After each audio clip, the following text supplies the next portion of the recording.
Clive, it's another Friday afternoon, Certainly is. and I'd like to continue our discussions about the Building Safety Act and what's happening in the industry. Yeah.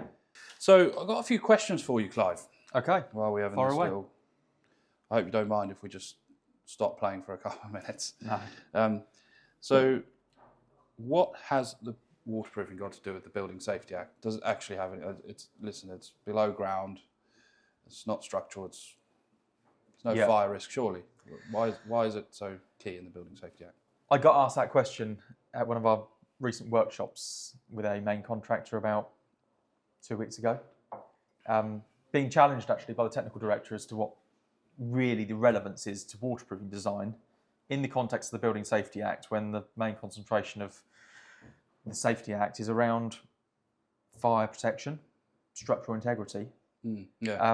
So it was a good discussion. We've obviously been discussing this probably about 9 months now with contractors and getting some pushback. Just this recently again has been an interesting point. But the key fundamental thing from our side is the knowledge that the expectation is for a stage 4 REBA design. Until we knew that point, we didn't really think we were going to be brought into those that get affected by the changes of Gateway 2. So knowledge that the general expectations are for a REBA stage 4 design to be submitted for Gateway 2 is exactly where manufacturers outside of fireproofing and structural integrity need to be in the know and to be bringing their services to the table at an earlier date. So, absolutely, it does come in early for everyone. It would be, in fact, it would be the first named product that would land on site, wouldn't it? And I think that's why this whole REBA stage 4 at Gateway 2 submission for high-risk buildings at the moment, that is actually where suddenly that's where it's come to our attention, and we're suddenly seeing those that are trying to put applications in without having a project-specific design with the technical details. There could be a flaw in that design. No, we had it recently with a groundworker, because we are starting to see a trend where maybe groundworkers being brought in a little bit earlier by main contractors, still working down maybe a CDP type route. And the groundworkers have been leading that submission, hoping to get away with a very, in one sense, a planning style submission in terms of level of design for waterproofing. And then their Building Safety Act consultants have pushed back once the submission's gone in and said, look, we do need a more developed strategy, particularly around the initial stage of works. So where we're getting stage submissions going in for maybe substructure first and then following floors thereafter into the BSR. There's a lot of onus around making sure that first submission is as robust as possible.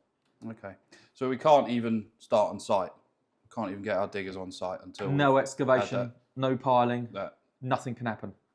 So it's... Got to get that application in for full approval. How long is that taking out of interest? Like, are you finding anything? So I haven't heard of any that have actually been approved yet. Have you? No, and we haven't come out the other side of one yet. And I don't think there's many projects that have had that experience. So we're still very much in the learning stages at the moment. But we have been on a recent scheme. It's been submitted, and it was submitted a good 8-9 weeks ago. The contractors are still awaiting a building safety regulator to be put forward to be responsible for that scheme. Officer to be assigned to the scheme. That's 8 to 9 weeks in before even the statutory 12-week period has started. So I think we're going to see quite a hiatus in project starts. And I guess our main message to the industry is so important that everyone gets up to date with it, because undoubtedly there is going to be a hiatus for a time, and the more up to speed everyone can get with their knowledge, the quicker we can get the industry back on its feet again.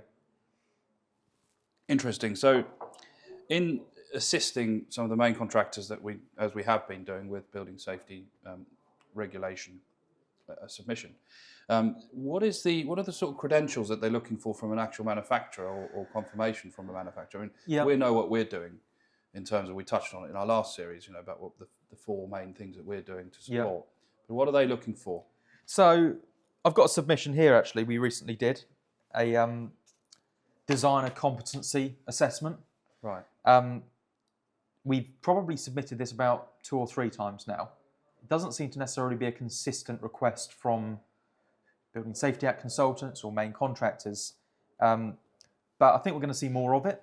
So it's very detailed, certainly not something we as a designer have been used to populating previously.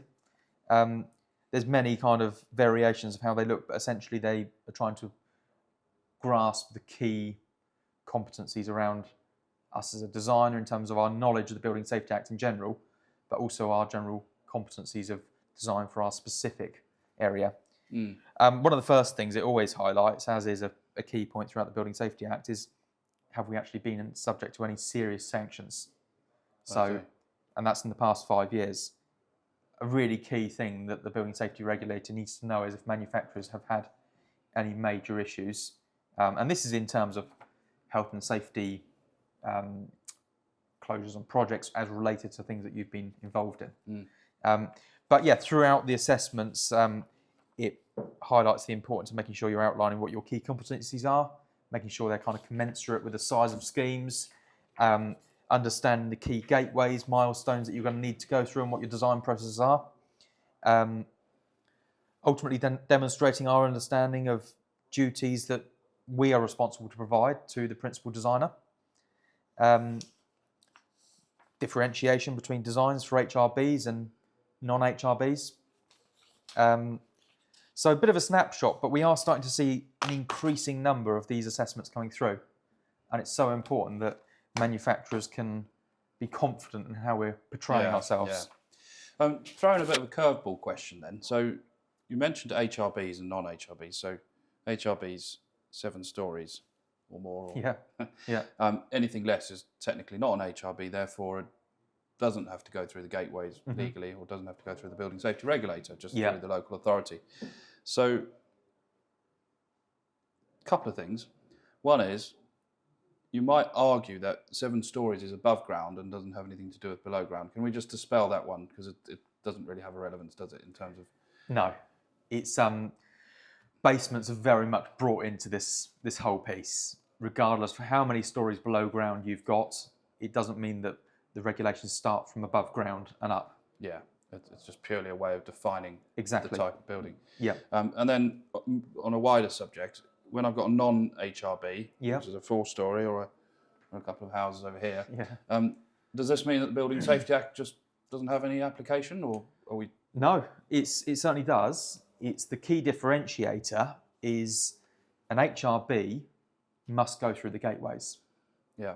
The aim of the Building Safety Act, which is not just focused on gateways, it's a much wider cultural change for the construction industry, is that it is going to change the ways of working. It's going to take time, but sitting down and discussing with a lot of specifiers over the last 3-4 months, the vibes we're picking up is that they're not necessarily inclined to change their ways of working from one type of build to another in terms of their processes internally. So I think in time what we're going to see, and this is going to be very much driven by the specifiers, is that they're going to be following a very, very consistent way of operating for all their projects, whether it's a house, 4 or 5-story building, or a very tall development.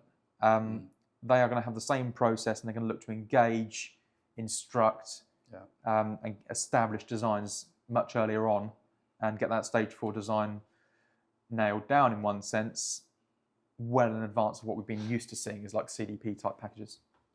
Makes sense, quite confirming, because I was actually holding one of our CPDs for the Building Safety Act with a whole London design team for a major manufacturer we're doing a few jobs with at the moment. And they were saying exactly that same thing, that the processes that they are making changes with in the design process is going to be the same again for all their projects. So whether it's a high-rise block of flats or a police station or a data centre, they're going to have the same process throughout. Yeah. So that's what we'd probably call a good response to what the Building Safety Act was designed for, in terms of changing the culture. So moving on then, I had another question for you here. Does Gateway 2 submission, when we're submitting that stage 4 design, does it actually need a project-specific waterproofing design? I mean, can't it just be slipped in with the architect's drawings or engineer's drawings? I guess all we can say is from experience, very, very mixed feedback from the industry.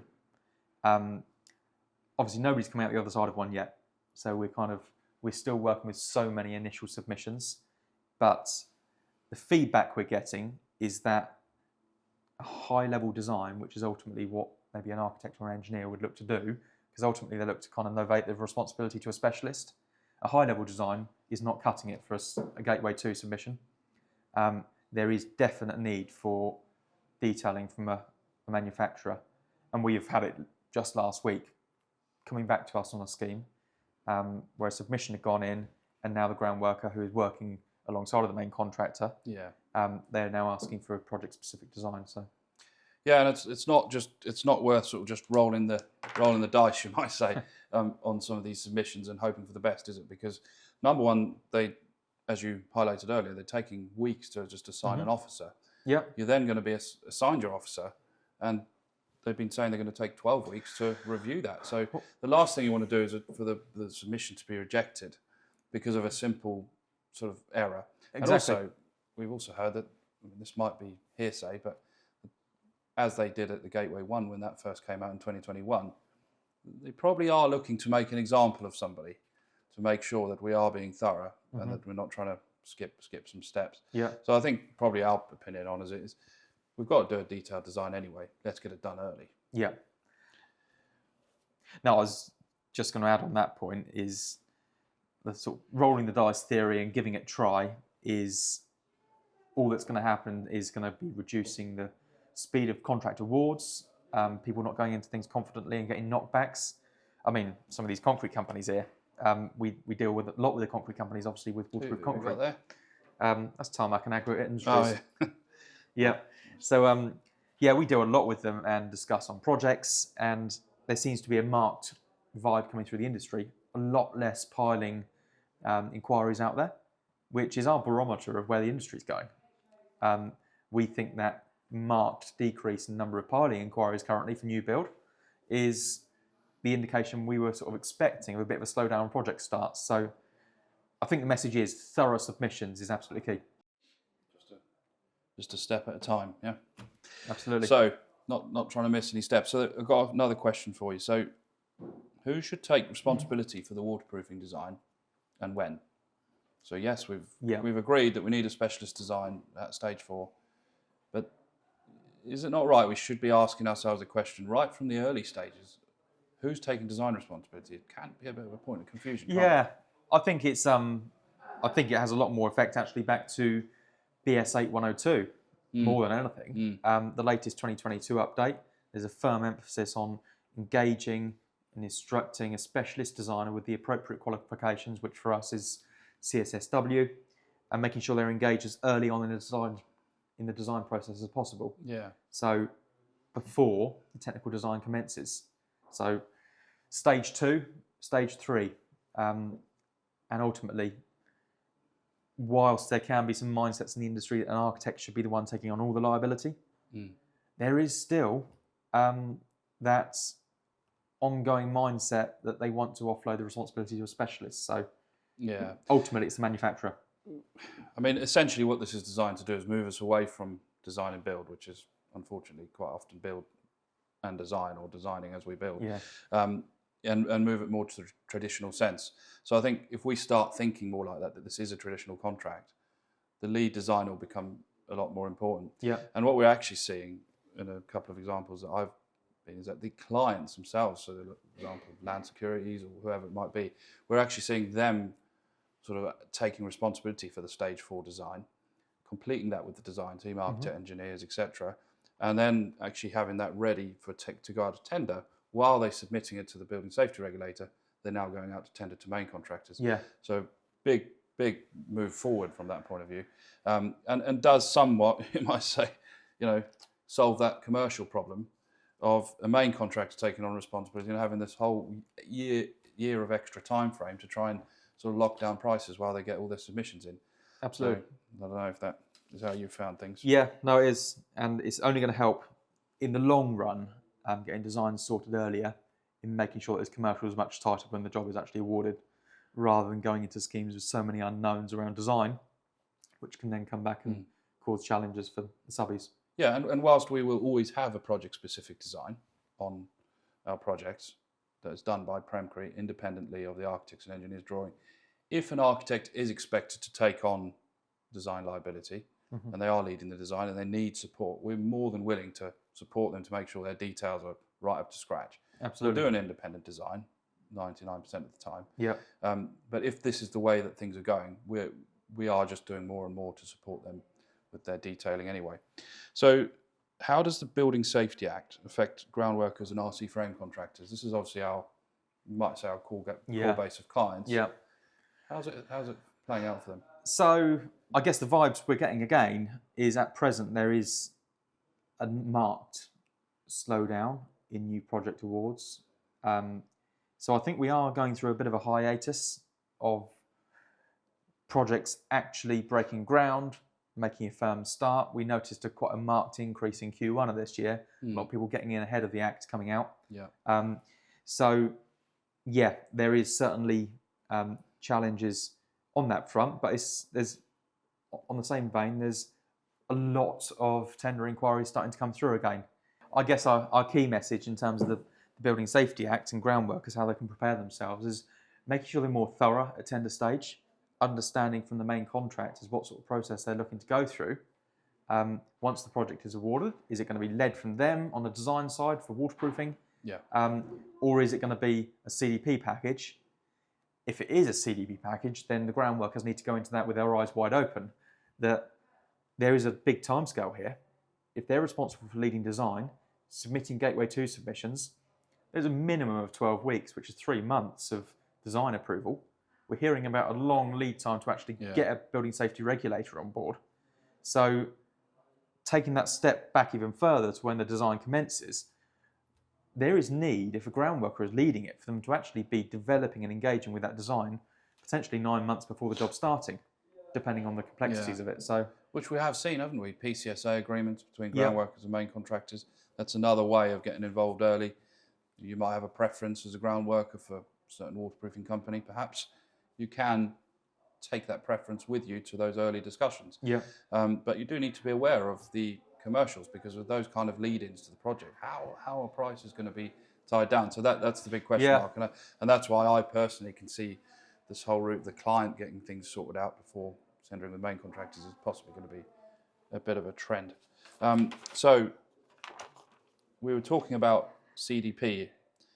Does the Building Safety Act eliminate CDP? You've just said no. No. But although we are seeing main contractors engaging with us increasingly, and less of the groundworkers engaging us because of the CDP in their package, it doesn't completely rule out CDP, does it? No, not at all. I think main contractors obviously see advantage in that way of procuring packages, in that more the design responsibility is off of them. But time will tell how it pans out in the long term. But the fundamental thing is, if CDP is the route they're going to go down for a waterproofing design, then everyone's got to be aware of those timescales and build in some conservative timescales, because we are working in an unknown time period at the moment. So that's the fundamental piece. Yeah, lots of unknowns. Worth being thorough though. What is considered a significant start on site by the Building Safety Regulator? We saw quite a flurry, didn't we? And because we obviously have relationships with concrete companies, saw quite a flurry of companies prior to April, when Gateway 2 came into force earlier this year, April 24. We saw this flurry of companies going out and putting 6 piles in the ground, whatever it might be, to make a significant start. Perhaps that is a significant start. But we've had some feedback where we've said that that's not. So it's I think a lot were expecting that to be, and by and large has followed through as being what the meaningful start has been defined as. But on the contrary, we are involved in schemes where that has happened. A building safety regulator has been appointed, and it's then been deemed as not a significant start or a meaningful start. And they're having to go back through and submit when they weren't expecting it. On the contrary, we've also heard on schemes where the likes of some elements of demolition have been incorporated within a meaningful start, which some contractors were expecting it not to be. I think the main message is, from a sort of main contractor perspective, is engaging with the BSR as early as possible. So you can manage expectations and not going into projects with unknown timescales, because it's we are in a time where we're seeing a lot of setbacks on schemes. Yeah, I mean, I don't think we would say it's a significant start either way. It might be that in some cases the regulator's happy with piles, and in other cases there needs to be a slab down. Yeah. We have seen this happening, so worth checking it out, worth being thorough, like Yeah.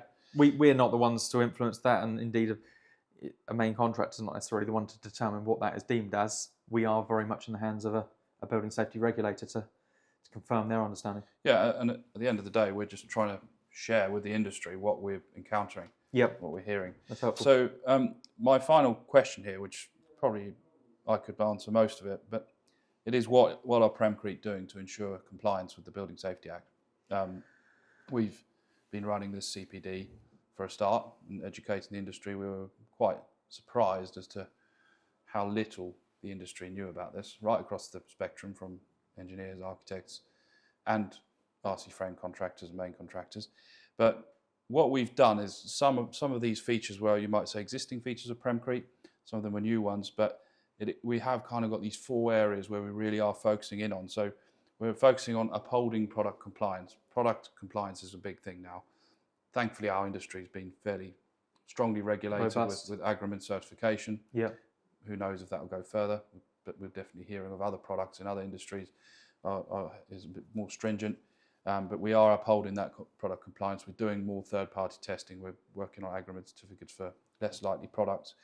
Embracing early engagement. So we've got the Prem 360 process where we've got that first segment of the concept design, which is what we call early engagement.